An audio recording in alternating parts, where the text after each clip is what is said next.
அன்பு நேயர்களே, நாங்கள் சைவ சமயத்தை சார்ந்தவர்களாய் இருந்தாலும் திருநீர்மலைக்கு அருகில் உள்ள துர்கா நகருக்கு வந்த பின்புதான் அரங்கநாதனை வணங்க ஆரம்பித்தோம்.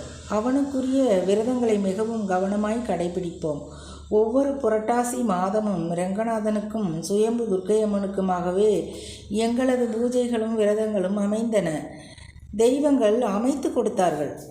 ஒரு புரட்டாசி மாதத்தில் மருத்துவமனையில் சிகிச்சை பெறும் நிலை எனது கணவருக்கு. பெருமாளுக்கு தளிகை இட வேண்டும். என்ன செய்வது? மருத்துவமனை வீடு என்று அலையும் பொழுது முறையாக தளிகை இடுவது என்பது இயலாத காரியம். புளியோதரையும் வடையும் செய்து பொட்டலங்களாய் கட்டி மருத்துவமனையில் உள்ள நோயாளிகளுக்கு கொடுத்தோம். ரங்கநாதன் எங்கள் மீது கோபம் கொள்ளவில்லை, அபச்சாரம் என்று எண்ணவில்லை.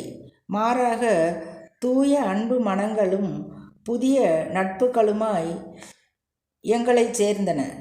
அன்பு நேயர்களே, உயிர்களின் பசியறிந்து பசியாற்றுவோம்.